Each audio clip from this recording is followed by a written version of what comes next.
सौतेली माँ के गैर इंसानी सलूक का शिकार एक और मजलूम बेटी शमीम आफ्ताब, उम्र 19 साल, सकना गुजरांवाला। शमीम पर क्या बिप्तान पड़ी और बाप की बेटी से लाताल्लुकी ने क्या गुल खिलाए, जरा सुनिएगा। मैंने मैट्रिक किया है।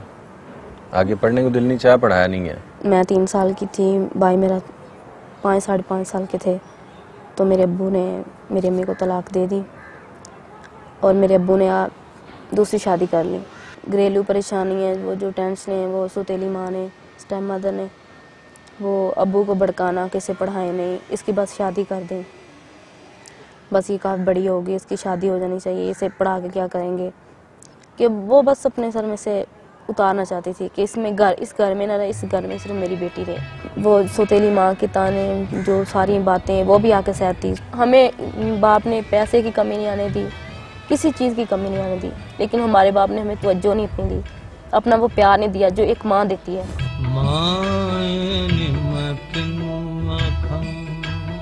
माँ का क्या, उन्होंने बाप का भी नहीं प्यार दिया। नहीं, कभी उन्होंने ख्याल नहीं किया कि कभी ख्याल, घर में आते थे हमें पता नहीं चलता था हमारा बाप कब आया और कब गया। शिकवा करती थी आप कभी उनसे? नहीं। क्यों? बेटी हैं आप। बस इतना टाइम नहीं वो देते थे कि मैं उनसे शिकवा कर सकूं।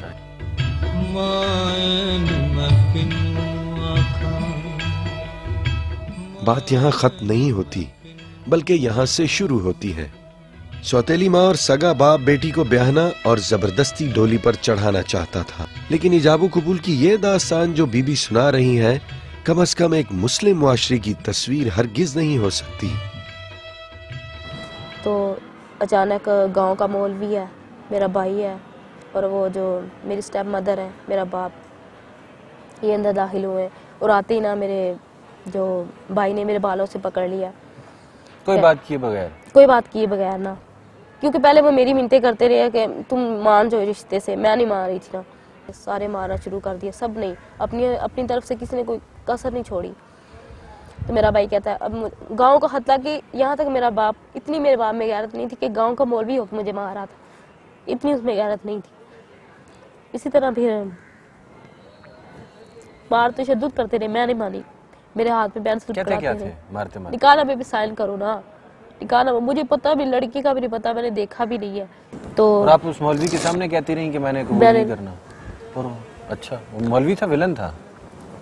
मुझे सब हद तक वो मौलवी मारता ना कि ये माने, ये माँ बाप कहने पे नहीं, मुझे कहते कलमा पढ़ो, मैंने कहा मैंने नहीं पढ़ा, तुम मुझे मार भी दोगे ना, ये मेरे माँ बाप मार दे, तुम क्या होते हो हमारे मामले में बोलने वाले। मेरा चेहरा पहचाना ही नहीं जा रहा था कि ये मैं हूँ, मेरी आंखें नहीं खुलती थी, मुझे मारते रहे, मैं नहीं मानती रही, तो मैं फिर बेहोश हो गई हूँ। मेरे सर में इस तरह इन्होंने पता नहीं क्या चीज़ मारी है, मैं बेहोश हो गई हूँ। टैक्सी में फेंका, ये लोग मुझे लेके आए फिर इधर पिंडी लेके आए, मुझे नहीं होश कि अच्छा, इतने सफर में मुझे होश नहीं आया। इन्हीं के घर में अभी मैं इनके घर में तकरीबन 10-12 मिनट हुए हैं आए हुए, तो मुझे होश आ गया है।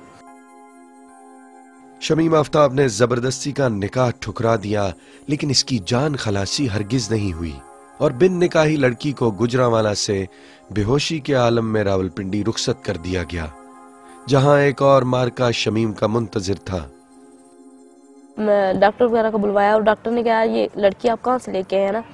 फिर अच्छा, वो तो इंजेक्शन लगा के चला गया ना, तो कोई फ़र्क नहीं पड़ा। जब तो बाद में उस लड़की की माँ आई है कमरे में, कहती है कि तुम हमारी बहू हो। मैंने कहा मैं तुम्हारी बहू किस तरह बन गई जब मैंने निकाह नामे में दस्तखत ही नहीं किए, ना इजाबो कबूल किया, कुछ भी नहीं। मैं कह रही हूँ मैं बेहोश हूँ, तो मुझे मार के फेंक के भिजवा दिया। उसी दिन फिर उन्होंने मेरे पाँव में जंजीर डाल दी ना।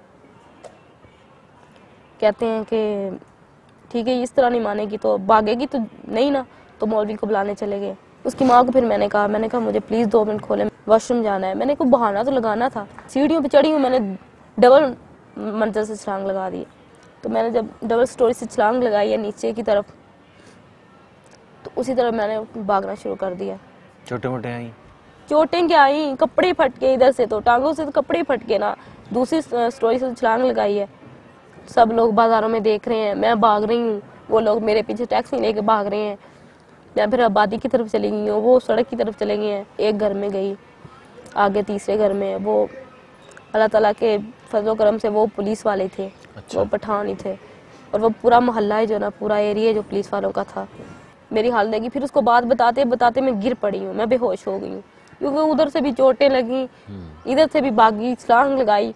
उसी दिन मैंने कहा मैं अपना जुल्म सबको बताऊंगी कि जो जो मेरे साथ जुल्म हुआ, जो जो इन लोगों ने मेरे साथ जुल्म किया है।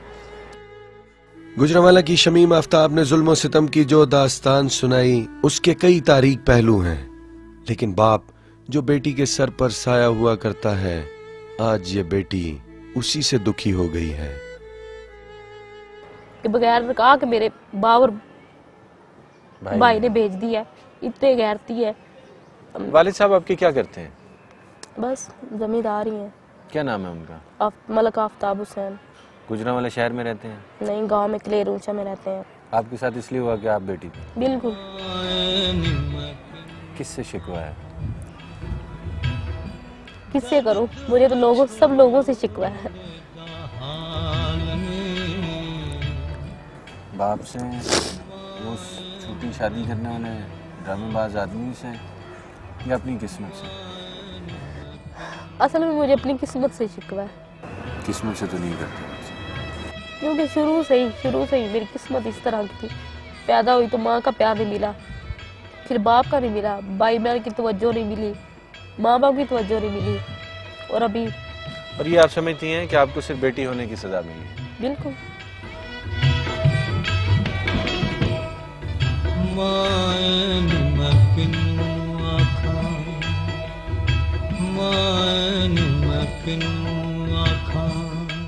दौरे जाहिलियत में बेटियों को जिंदा दफना दिया जाता था।